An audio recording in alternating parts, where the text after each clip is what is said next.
আসসালামু আলাইকুম, কেমন আছেন সবাই? দেখেন গাছগুলো কেটে দিছি, কিন্তু তারপর দুই একটা গাছ ছিল বিচি হয়তো পড়ছে, কিন্তু সেখান থেকে গাছ যে উঠছে আমরা খেয়ালই করি নাই, পিছন দিকে চলে গেছে। তারপর দিকে দুটো একটা করলা ধরছে, তারপর বোঝা যায় কিন্তু পিছন দিকে গাছটা বেড়ে গেছে, পিছন দিকে অনেক করলা ধরছে কিন্তু দেখা যায় না। দুই একটা পেকও পড়ে গেছে, তো একটা দুটো এখন দেখা যায়। তো পেরে নিলাম, 2 দিন আগে 2-3টা পারছি, তো আজকেও কয়েকটা পারলাম। মানে একটা গাছ তাতে কত সুন্দর যে আসছে, একবেলা আমাদের হয়ে যাবে। আসলে এই গাছটা চারা কিনে আনছিল, সেটা লাগাইছিল, সেটা হয়েছিল, আমরা কয়েকদিন খাইছি, কিন্তু সেই গাছটা কেটে ফেলছে। কিন্তু তারপর থেকে দুটো একটা যে গাছ হয়েছে গাছের মধ্যে ঢুকে গেছে, আমরা খেয়ালই করি নাই। পাতা এখানে আসলে কি বলবো, এই বেলি ফুলের গাছটা আছে মনে হয়, আর হলুদ হলুদ একটা ফুল আছে, সেই ফুলের গাছ। এই দুটার মধ্যে লতা পাতা করে উঠে গেছে, বোঝাই যায় না। পেছন থেকে বালকনির বাহির সাইডে ধরে থাকে, বোঝাও যায় না। এই তো নিয়ে আসলাম, কেটে নিলাম, আর সাথে একটু আলুও কেটে নিলাম।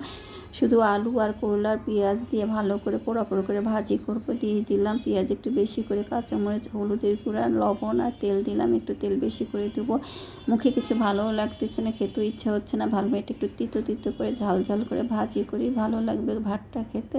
তো যেই কথা সেই কাজ, চলে গেলাম ভাজি করতে। আর এই তো ভাবলাম যে আলুটা একটু বেশি হয়ে গেছে, আর একটু তিতো করার জন্য পাতাগুলো নিয়ে আসলাম। কোনোদিন খাইনি, তো সবার কাছে শুনি, তো আজকে একটু দেখি। কচি পাতা নিয়ে আসলাম, যেহেতু নিজের গাছেরই পাতা। অন্য সময় তো কেনার করলা তো আর পাতা পাওয়া যায় না, আর এই জন্য নিজের গাছের একটু কয়েকটা পাতা ছিঁড়ে নিয়ে এসে দিলাম। দিয়েই তো ভাজি করে নিলাম, ভাজার আগে আগে দিছি, দিয়ে একটু পোড়া পোড়া ভাজি করব। আর দেখেন দেখতে কিন্তু খুব সুন্দর, ভাবছি এটা দিয়ে মজা করে ভাতটা খেয়ে নেবো। গরম ভাতের সাথে কিন্তু করলা ভাজি দারুণ লাগে খেতে। এই তো হয়ে গেলো পোড়া পোড়া। এটা কিন্তু আমি ঢেকেও দিই না, পানিও দিই নাই, শুধু তেলের মধ্যে ভাজি করে নিছি। তো গরম ভাতের সাথে করলা ভাজি দারুণ মজা খেতে।